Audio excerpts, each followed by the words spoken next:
सुप्रभातम। आज के संहिता वाचन को शुरुआत करते हैं। ओम त्र्यंबकम यजामहे सुगंधिम पुष्टिवर्धनम उर्वारुकमिव बंधनात् मृत्युर्मुक्षीयमामृतात्। चरक संहिता चिकित्सा स्थान ज्वर चिकित्सा अध्याय। ज्वर का चिकित्सा सूत्र लंघनम स्वेदनम कालो यवागु यवाग्वः यवागुः तिक्तको रसः पाचनानि अविपक्वानाम दोषाणाम तरुणे ज्वरे। जब तक दोषों में अविपक्वता है, मतलब आम दोषज आम दोष के लक्षण है या आम ज्वर है या साम ज्वर है, तब तक हमें तरुण ज्वर में लंघन स्वेदन काल और यवागु और तिक्तक रस का ही उपयोग करना है। कोई मेडिसिन नहीं देनी है। ये पहला चिकित्सा सूत्र हमें यहाँ बताया गया। उसके बाद जल के बारे में कि तृष्णा उत्पन्न होने के बाद वात कफत ज्वर में उष्ण जल देना है। मध्योत्थ पैत्तिक अगर होगा या पैत्तिक ज्वर जो मध्य से उत्पन्न होगा, तो वहां पर शीतल ही तिक्तक ही श्रुतम, शीतल जल जो तिक्तक से श्रुतशीत किया गया है, उसका उसको ठंडा किया गया है, ऐसे जल को देना है। और ये जो दोनों तरीके के जल बताए, ये दीपनीय पाचनीय है और ज्वरग्न है। उभयम ही तत् उभयम इति, दोनों उष्ण जल और तिक्तक ही श्रुतम, ऐसे जो दोनों जल है ये दीपनीय और पाचनीय होंगे। और साथ में स्रोतसाम शोधनम बल्यम बलवर्धन करने वाले और रुचि और स्वेद कर ऐसे रहेंगे इस तरीके से। तो इसकी टीका में बताते हैं कि जब यहाँ पर वात कफज ज्वर का मीनिंग वात ज्वर कफज ज्वर और वात कफज ज्वर तीनों लेना है। और मध्योत्थ कफादि ज्वरे अगर कंडीशन आती है, जैसा यहाँ मध्योत्थ पैत्तिक ज्वर बताया है, तो मध्योत्थ कफादी ज्वर अगर बात आएगी तो वहां पर भी आपको शीतल जल ही देना होगा, क्योंकि मध्योत्थ ये कंडीशन है। तो मध्य से उत्पन्न जो भी ज्वर होगा उसमें आपको शीतलम तिक्तक ही श्रुतम यही देना होगा। तो मुस्तादी भी आगे हम लोग जैसे षडंगोदक जैसा आया है वो तरीके से उभयमिति उष्णम तथा तिक्तक श्रुतम च, ये दोनों आ गए उसमें। तो त्रिदोषज और कफज और पित्त ज्वर में पानीय का विधि कोई बताया नहीं कि कौन सा जल देना है। तो भी सामान्य से हमने विमान स्थान में जो कहा है, किन्नु खलु ज्वरितेभ्यः पानीयम उष्णम प्रयच्छन्ति, कि इन तीनों के लिए आपको उष्ण जल ही देना है। तो पित्त ज्वर के लिए उष्ण जल, ये थोड़ा लगता है कि वहाँ शीत जल हो सकता था, लेकिन वहां भी उष्ण जल ही बताया है। इत्यादि नाम तत्प्रामाण्यात् उष्णमेव जलम देयम वातपैत्तिके तु ज्वरे अत्यर्थ दाहाधिकारी के शीतलमेव देयम इत्यपि विमान एव अत्यर्थ उत्सन्न पित्ते। तो वात पित्तक में जब ज्यादा पैमाने पे उष्णता होगी तब आपको शीतल जल देना है, ऐसा भी हमने वही बताया। मतलब हमें थोड़ा सा लक्षण देखकर चलना होगा। जल के बाद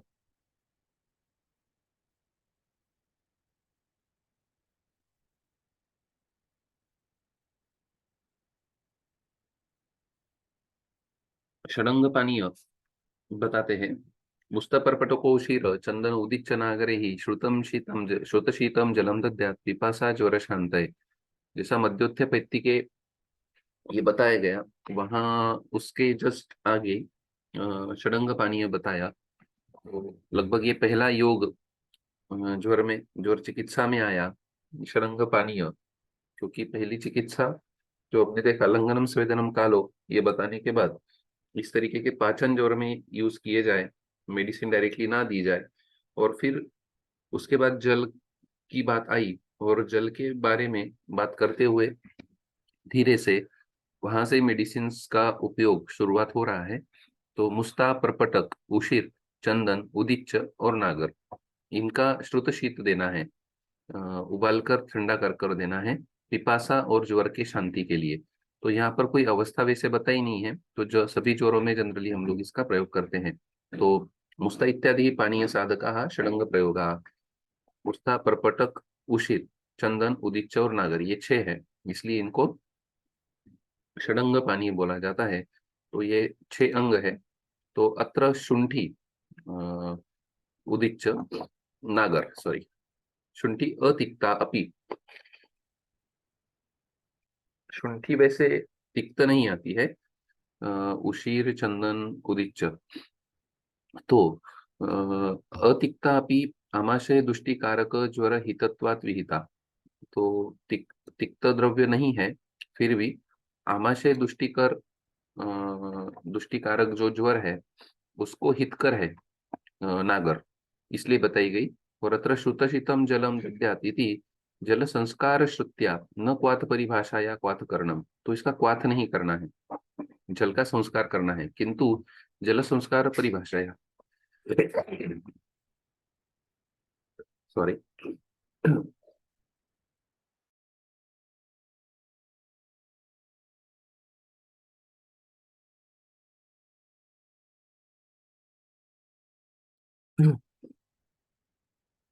तो सिर्फ जल की जल पे संस्कार हो जाए, यही एंगल एक्सपेक्टेड है।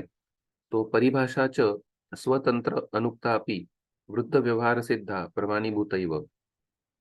तो परिभाषा क्या है कि कहीं बताई नहीं जाती है, खुद के तंत्र में इस्तेमाल होने के बावजूद भी बताई नहीं जाती है, लेकिन पहले से जो व्यवहार से चला आता है उससे ही प्रमाणीभूत हो जाती है कि परंपरा से चला आ रहा है, ये ऐसे ही बनाते हैं।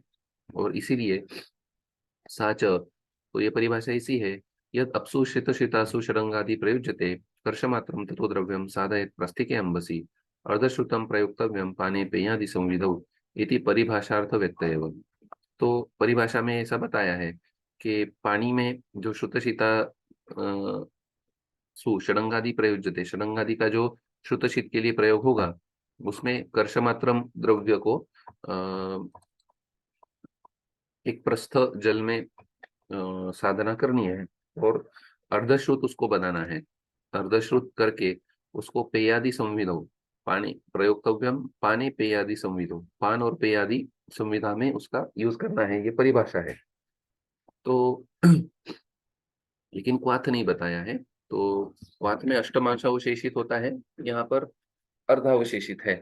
ये भी भेद हो सकता है, या सिर्फ सिद्ध कर लिया, उबाल लिया। प्रैक्टिकली जब हम लोग चूर्ण का उपयोग करते हैं तो उतने में वो चूर्ण डालकर उबाल के उसका इस्तेमाल करो, ये भी हम लोग शॉर्टकट कहते हैं पेशेंट्स को।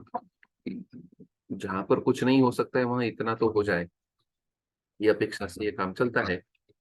तो मुस्ता, परपटक, उशीर, चंदन, उदीच्य, नागर। तो मुस्ता मतलब नागर मुस्ता, पित्त परपट, उशीर मालूम है खस, चंदन इति रक्त चंदन, और उदीच्य ये सुगंध बाला है, और उसके बाद नागर।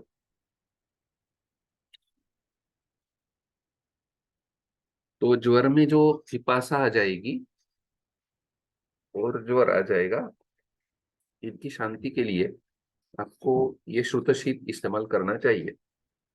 मतलब लगभग पानी नहीं देना है।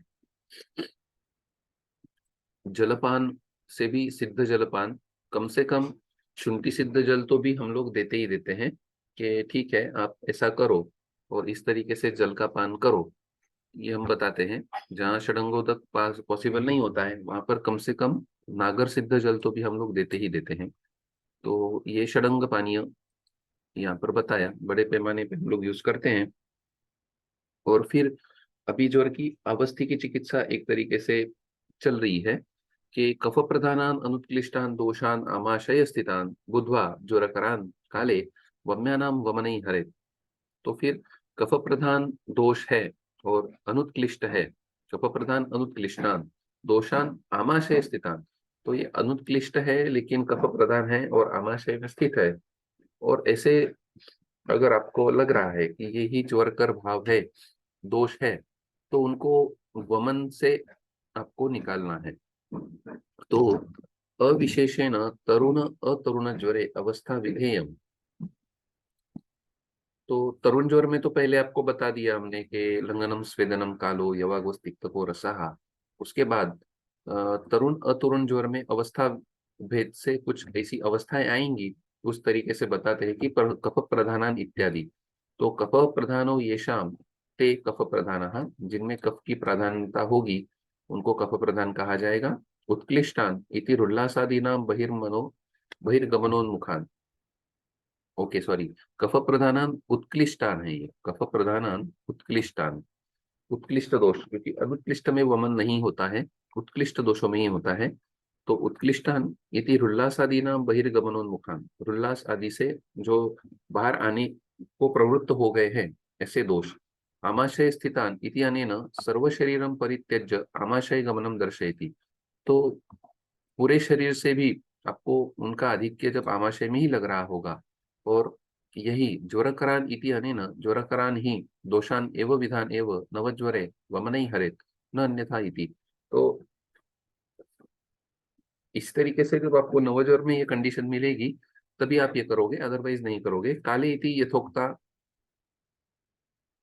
यथोक्त यथोक्तायाम अवस्थायाम, जो अवस्था है वो क्लियर होनी चाहिए। वमने इति बहुवचनेन प्रकृत्यादि अपेक्षया बहुनां वमन द्रव्य योगानां प्रयोगं दर्शयति। वम्यानाम इति अनेन अवम्य गर्भिण्यादिषु वमनम निषेधयति।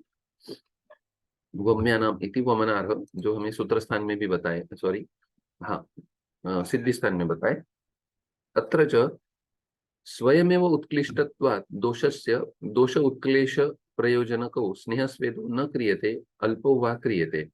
तो यहाँ पर जनरली वमन में हम जो दोष उत्क्लेश के लिए स्नेहन स्वेदन कराते हैं वो यहाँ जरूरत नहीं होगी, क्योंकि खुद ही उत्कृष्ट दोष है। तो क्या करना है, सीधा वमन वामक द्रव्य देकर वमन करवा लेना है। तो कफ प्रधान उत्क्लिष्टान दोषान आमाशय स्थितान, ये कंडीशन होगी तब हम लोग वमन करवाएंगे।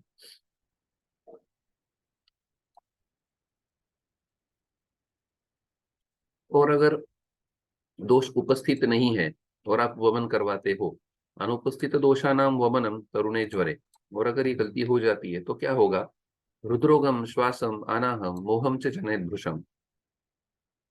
रुद्रोग, श्वास, अनाह, मोह, ये उत्पन्न हो जाएंगे।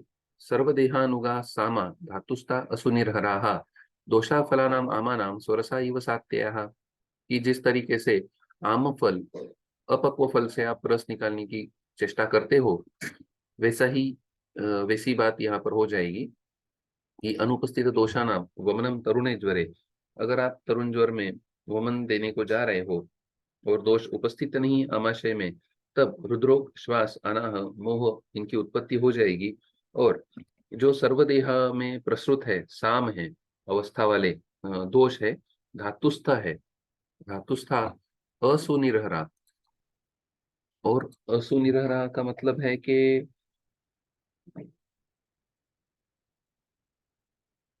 शरीर व्याप्त और आसानी से उनको निकालना मुश्किल है। असुनिरहरा, निर्हरण उनका जिनका पॉसिबल नहीं है, वैसे दोष। फलानाम आमानाम स्वरसः इव सात्ययः।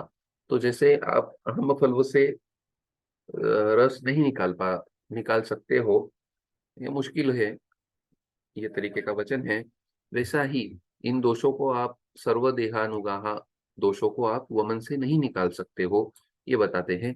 दोषा फलानाम आमानाम स्वरसा इव सात्ययः। तो अनुपस्थित दोषों में वमन नहीं करवाना है, वो पैदा करेगा रुद्रोग, श्वास, अनाह को। इसलिए कंडीशन पहले श्लोक में जो बताई कि कफ प्रधानान उत्क्लिष्टान दोषान आमाशय स्थितान, ये समझना होगा। उसके बाद ही अगर आप वमन कराते हो तो आपको दिक्कत पैदा होगी, रुग्ण में रुद्रोग, श्वास, अनाह इत्यादि व्याधि उत्पन्न हो जाएगी। तो उक्त अवस्था व्यतिरेकेन वमने दोषमाह, अवस्था छोड़कर अगर आप वमन देते हो तो क्या होगा, सर्वदेहानुगा इति सूक्ष्म सिरात्व त्वगादि अनुगता। सूक्ष्म सिरा और त्वचा में गए हुए दोष, ये सर्वदेहानुगा है। सामा, सामा कौन, सामत्वेन स्त्याना अप्रचलाश्च, वो सामत्व को प्राप्त हो जाने के कारण स्त्यान और अप्रचल, मतलब मूवमेंट नहीं होगी, चिपक के बैठ जाते हैं एक जगह पर।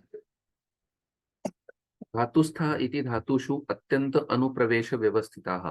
धातुओं में अत्यंत प्रवेश से वे जो व्यवस्थित है वो धातुस्था। न सुखेन निधीयन्ते इति असुनिर्हराः। सुख से निकलते नहीं है, चिपक के बैठे, इसलिए इसलिए असुनिर्हरा। क्यों? असुन प्राणा निर्हरन्ति इति असुनिर्हराः। तो निकालने जाओगे तो ये साथ में प्राण को भी निकाल लेंगे, इस तरीके से असुनिर्हरा का भी मीनिंग किया जाता है। तो अत्रार्थ फलानाम इत्यादीनां दृष्टान्तमाह। आमनां फलानां यथा स्वरस्वा निर्हरणे सात्यया भवन्ति तथा यथोक्तापि दोषा इत्यर्थ सात्यया इति सब व्यापदाः। तो फिर ये व्यापद के साथ ही होगा, अगर आप ये कोशिश करने जाओगे तो व्यापन्नता नहीं लानी है रुग्ण में।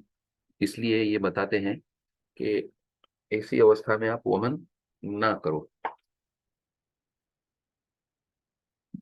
उसके बाद यवागु प्रयोग, वमितम, लंघितम।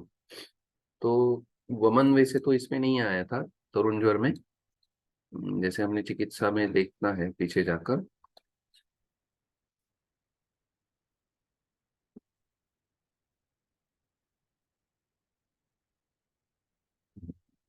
लंघनम, स्वेदनम, कालो, यवागुस्तिक्तकोरसः पाचनानि और पक्वानां दोषानां तरुणे ज्वरे। इसमें वमन नहीं है, लेकिन अवस्था भेद से वमन बताया। और उसके बाद वमन का निषेध बताया। और फिर अगर आप अनुपस्थित दोषों में वमन करवाओगे तो क्या होगा, ये बताने के बाद अभी बताते हैं कि यवागु किस तरीके से आपको देना है। तो वमितम लंघितम काले, तो लंघनम, स्वेदनम, कालो, यवागुस तिक्तको रसा, ये है। तो या तो वमित होगा अगर उपस्थित दोष है, या आपने उसको लंघन करवाया होगा, उसको यथा योग्य काल में देखकर यवागु भी उपाचरित, यवागु से उसका उपचार करवाना है। तो यवागु कैसी होगी? यथा स्व औषधि सिद्धा भी ही मंड पूर्वाभिरादिता। तो सीधा यवागु नहीं देना है, पहले मंड देना है, मंड पेया विलेपी, ये तरीके से जाना है। और ये सभी यथा स्व औषधि सिद्धा होनी चाहिए। और कब तक देना है? यावत ज्वर मृदु भाव, जब तक ज्वर मृदु भाव नहीं हो जाता, या फिर षडहम व विचक्षणा, या फिर 6 दिन, कुछ भी एक आप पकड़िए कि ये ऐसा होगा या वैसे होगा। 6 दिन या ज्वर का मृदु भाव जो भी होगा, अर्ली होगा या लेट होगा, तो तब तक यवागु देना है जब तक ज्वर का मृदु भाव नहीं आ जाता। और फिर क्या होगा यवागु से? तस्य अग्निदीप्यते तावही समिद्भिरिव पावकः। तो उसका अग्निदीपन इस तरीके से होगा कि जैसे समिधा देने के बाद यज्ञ में पावक उत्पन्न हो जाता है, वैसे उसका अग्नि प्रज्वलित हो जाएगा। और ये यवागु ताश्च भेषज संयोगात लघुत्वाच अग्निदीपना। तो यवागु भेषज संयोग के कारण और लघुत्व के कारण अग्निदीपन है। वातमूत्र पुरुषाणाम दोषाणाम च अनुलोमना। वातमूत्र पुरुष और दोषों का अनुलोमन कराने वाली होती है। स्वेदनाय, स्वेदन को मदद करती है। द्रव द्रवत्वात उष्णत्वात, द्रवत्वात, द्रव उष्णत्वात और द्रवत्वात त्रुट प्रशांत है। ओके। द्रव और उष्ण होने की वजह से स्वेदन को प्रवर्तित करती है, और द्रवत्व होने की वजह से तृष्णा शांति भी कराती है। आहार भावात प्राणाय, प्राण का रक्षण करती है क्योंकि वो आहार भी हो जाता है, और सरत्व के कारण लघुता भी उत्पन्न करती है। और ज्वर साथ में होने के कारण ज्वरग्न हो जाती है। तस्मात् पेयाभिरादिताः ज्वरान उपाचरे धीमान द्रुते मध्य समुत्थिता। सिर्फ मध्य समुत्थित को छोड़कर आपको यवागु से उपचार कराना है। क्योंकि मदात्ये मध्य नित्ये ग्रीष्मे पित्त कफादिके ऊर्ध्वगे रक्त पित्ते न यवागु न हिता ज्वरे। तो मदात्ये मध्य नित्य में, ग्रीष्म में और पित्त कफादिक्य होने वाले और ऊर्ध्व रक्त पित्त में यवागु हितकर नहीं है। ये यवागु का इतना निषेध बता दिया। और यवागु के बारे में डिटेल जो बताया कि किसको देना है, या तो वमित होना चाहिए या लंघित होना चाहिए, उसको यथाकाल में देना है। 6 दिन देना है, या ज्वर का मृदु भाव आ जाए तब तक देना है। ये यवागु यथा शोषक सिद्धा होनी चाहिए, और उसके पहले मंड पेया विलेपी इसका उपयोग होना चाहिए। और उससे क्या होगा? तस्य अग्नि दीप्यते समिद्भिरेव पावकाः। ये भेषज संयोग से, लघुत्व से अग्निदीपन हो जाती है। वात में मूत्र पुरुष और दोषों का अनुलोमन कराने वाली होती है। अग्निदीपक अनुलोमक, स्वेदनीय, स्वेदन को हितकारी होती है, क्योंकि द्रव है और उष्ण है। और तृष्णा प्रशांति कराती है, क्योंकि वो द्रव द्रव है इसलिए। और आहार बन जाती है खुद, इसलिए प्राण का रक्षण कराती है। सरत्व और लाघवता है उनमें। ज्वरत्न है ज्वरसात्मक के कारण। और पेयादि से इसीलिए ज्वर का उपचार कराना चाहिए। मध्य समुत्थिता को छोड़कर। और उसके निषेध है मदात्य, मध्य नित्य, ग्रीष्म, पित्त कफाधिक ज्वर। और या पित्त कफाधिक अवस्था में भी आप उसको यवागु मत दीजिए। ऊर्ध्व रक्तपित्त अगर है तो वहां पर आपको यवागु नहीं देना है। वमन लंघनयो अनंतरम यत विधेयम, वमन और लंघन के बाद क्या करना है। वमितम लंघितम अवस्थावशात कदाचित वमितम कदाचित लंघितम, आपने अवस्था देख के डिसाइड किया था उसको लंघन कराना है या वमन कराना है। कदाचित वमित लंघितम वमनानंतरम ही यदा सम्यक विशुद्धि न भूता तदा तद तदहर लंघनम अपि क्रियते। तो शायद वमन से आपकी पूर्ण शुद्धि नहीं होगी, तो आपको वमन के बाद लंघन कराना पड़ सकता है। काले इति अन्नदान योग्य काले, अन्न कब देना है, तो ये अन्न में आ जाएगी यवागु, इसलिए बताया कि मंडप पूर्वाभिरादिता, पहले मंडप या विलेपी इनका भी इस्तेमाल होना चाहिए। यथा सौषध सिद्ध इति यथा विषयम यस्याम यवाग्वा यद भेषजम पिप्पली नागरादि वक्तव्यम तत्सिद्धाभिः। अष्टाविंशति यवागु का वर्णन है, मिलता है हमें चरक सूत्र स्थान में, तीसरे अध्याय में। तत्सिद्धाभिः किंवा यस्मिन् ज्वरे यद भेषजम पाचनम वक्तव्यम तत्सिद्धाभिः।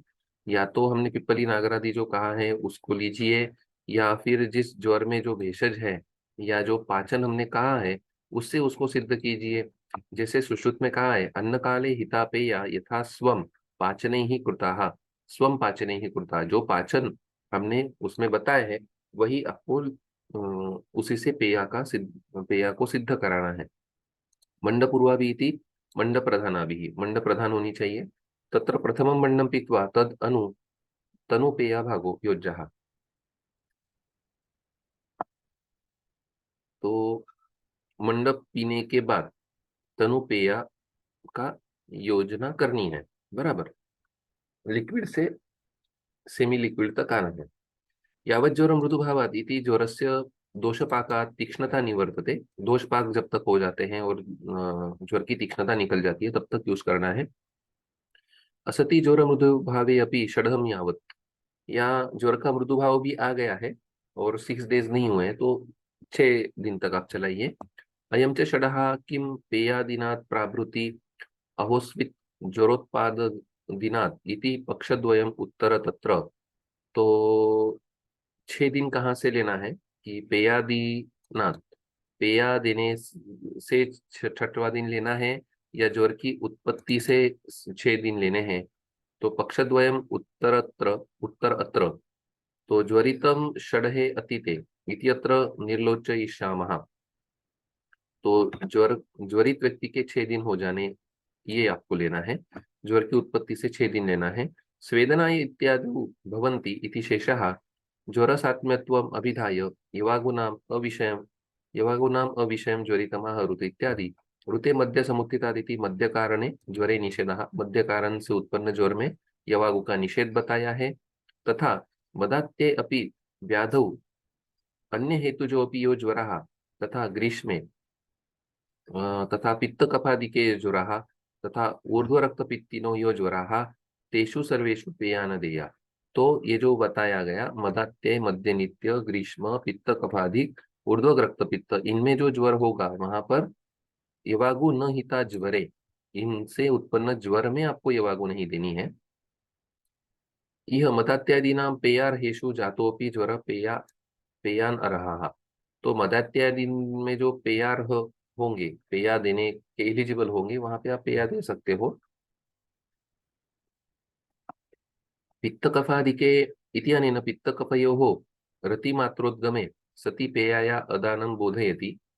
तो थोड़ा सा भी पित्त कफ का अंश होगा तो भी आप नहीं देना है। ओके। तेन कफजे ज्वरे पित्तजे ज्वरे अनुद्भूत दोषे च पेया दातव्या। तो फिर कफत ज्वर में, पित्त ज्वर में और दोष नहीं मालूम है तब आपको पेया देनी होगी। तथा ही तंत्रांतरे कफजे अपि यदा क्षीणो लंघनादि क्रमात् कफः शस्तायव यवाग्वास्तु तथा पित्ते अपि अयम क्रमः। तो तंत्रांतर में वचन है कि कफज में जब लंघनादि क्रम से कफ क्षीण हो जाएगा तब आप यवागु दे सकते हो, और ऐसे ही आपको पित्त में भी करना है। तथा अत्रैव पैत्तिको वात शीतां मधुयुतां पिबेत् राजपेयाम्। और हमने यहाँ भी बताया कि लाजापेया पैत्तिक में आपको शीता या मधुयुक्त लाजापेया पीनी है। पित्ते भी यवागु वक्षति, पित्त में भी हमने यवागु बताई है। यत्तु पांशुधानि यथा वृष्टि क्लेदयति अति कर्दमम तथा श्लेष्मणि समृद्धे यवागु श्लेष्मवर्धनी। जिस तरीके से, मतलब यवागु बेसिकली श्लेष्मवर्धनी होती है, कफ प्रकोप अगर है तो, ये ऐसा हारित ने कहा है। तद अतिवृद्ध कफ विषय नियम, तो ज्यादा कफ वृद्ध होगा तब आपको ये समझना होगा। अन्य तो मिलित पित्त कफाधिक्येषु पुरुषेषु यवागु प्रतिषेधम इच्छन्ति, बाकी लोगों के एंगल से पित्त और कफ मिलके होंगे तब यवागु का प्रतिषेध बताया गया है। यदि तु ऊर्ध्वगे कफ पित्ते च इति पाठस्तदा वातज्वरिणोऽपि यदा ऊर्ध्वगम कफ पित्तम वमनेन आयाति स्वयं तदापि पेया न देया इति अर्थः। सुश्रुते तु कफपित्तपरितस्य ऊर्ध्वाश्रु पित्तिनस्ततः मध्य नित्यस्य न हिता यवागुः। सुश्रुत में भी कफपित्त परित व्यक्ति ऊर्ध्वाश्रु मतलब ऊर्ध्व रक्तपित्त, मध्य नित्य, इन लोगों को यवागु का निषेध किया गया है। तो ऊर्ध्वगे रक्तपित्ते इति पाठो युक्तः, तो ऊर्ध्व रक्तपित्त ये बराबर है, तो ठीक है। बेसिकली यवागु कहाँ देनी है ये हमें समझना होगा कि योग्य काल इति अन्न काल, जब अन्न दे सकते हैं तब। उसके पहले आपको मंडादि की योजना कर सकते हो। और ज्वर का मृदुभाव जब तक नहीं हो जाता है तब तक आपको ये कराते रहना होगा। और उससे क्या होगा, तस्याग्नि दीपते दीप्यते, तो अग्निदीपन हो जाएगा। और बाकी के भी बताए गए कि दोषों का अनुलोमन होगा, स्वेदन होगा, तृष्णा प्रशांति हो जाएगी और खुद आहार बन जाएगा, और उसी वजह से प्राण की रक्षा हो जाएगी। ये तरीके की यवागु की प्रशस्ति ज्वर अधिकार में मिलती है। तो तत्र तर्पणमेव अग्रे प्रयोज्यम लाजसक्तुभिः ज्वरापहि फलरसैः युक्तम स मधुशर्करम। तो यवागु से जब ज्वर निकल जाएगा तब आप तर्पण का अग्र प्रयोजन कीजिए। तो फ्लूइड मैनेजमेंट एक तरीके से, जो आईवी फ्लूइड्स का जमाना आज चलता है, तो हमारे इसमें ओरल रूट से ही फ्लूइड मैनेजमेंट को सोचा गया पहले से। तो यवागु, उसके पहले पेयादि उपक्रम, जल में षडंग पानीय का उपचार, मतलब दोषों का भी क्षय होना चाहिए और पैरेलली आपका बलवर्धन भी होना चाहिए, ये दोनों बातें सोचकर उसके बाद तर्पण आया। और तर्पण में लाज सत्तू बताया गया, जो ज्वरापह है या फिर फलरस से युक्त होगा और मधु और शर्करा के साथ होगा। तो ऊर्ध्वगे तर्पणम पूर्वम इति वचसाम यवागु बाधित्वा ऊर्ध्वगे रक्तपित्ते तर्पणम यद्यपि विहितमेव तथापि ऊर्ध्वग रक्तपित्तिनो यो ज्वरः तत्रापि तर्पणापि क्रम विधानम एतत्। ऊर्ध्वग में तर्पण पूर्व चिकित्साध्याय 4, रक्तपित्त चिकित्साध्याय का रेफरेंस है कि ऊर्ध्वग रक्तपित्त में पहले तर्पण दिया जाता है। लेकिन इसके पहले वचन में ऊर्ध्व रक्तपित्त के लिए आपने यवागु का निषेध करा दिया, ऊर्ध्व के रक्तपित्ते न हिता यवागु, तब तर्पण बता रहे हैं। तो यवागु बाधित ऊर्ध्व के रक्तपित्ते तर्पणम यद्यपि विहितमेव, तो तर्पण ऊर्ध्व रक्तपित्त में बताया है। तथापि ऊर्ध्व रक्तपित्तिनो यो ज्वराः तत्रापि तर्पणादि क्रम विधानम एतत्। तो ऊर्ध्व रक्तपित्ति में जो ज्वर होगा वहां पर तर्पणादि क्रम ही आपको समझना होगा। तर्पणम तोय परिप्लुता सक्तवाहा, तर्पण क्या है, तो तोय से परिप्लुत सक्तु है, एक्चुअली सक्तु है जो जल से परिप्लुत किया गया है। ज्वरापहानि फलानि द्राक्षा दाड़िमादिनी, ज्वरापहा फल कौन कौन से हैं, ज्वरापही ही फल रसई ही युक्तम। तो द्राक्षा दाड़िम ये जो ज्वरग्न फल है उनका रस वहां पर यूज होगा। वचनम ही द्राक्षा दाड़िम खर्जूर प्रियालय स परुषकै तर्पणारेषु कर्तव्यम तर्पणम ज्वरनाशनम। द्राक्षा दाड़िम खर्जूर प्रियाल परुषक ये सभी ज्वरग्न तर्पण है। इस तरीके से तर्पण का यूज उसके बाद हुआ, इवागो के बाद। और तर्पण के बाद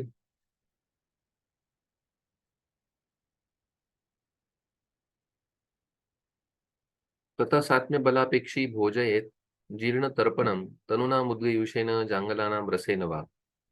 तो फिर सात्म्य और बल की अपेक्षा देखकर जीर्ण तर्पण आपको देना है। जीर्ण तर्पणम यस्य तम जीर्ण तर्पणम। तो जीर्ण तर्पण देना है तर्पण के बाद। वो होगा तनुना मुद्गयूषेण, तनु मुद्गयूष के साथ, जांगल रस के साथ। तनु मुद्गयूष के साथ दीजिए या जंगल रसों के साथ दीजिए, अन्न काल में दीजिए, सॉरी, हाँ। और उसके बाद साथ में बलापेक्षी में जीर्ण तर्पण आपको देना है। आज थोड़ा रुक जाते हैं यहीं पर, कल कंटिन्यू करते हैं। गुरुर्ब्रह्मा गुरुर्विष्णु गुरुर्देवो महेश्वराः, गुरुः साक्षात् परब्रह्म तस्मै श्री गुरवे नमः।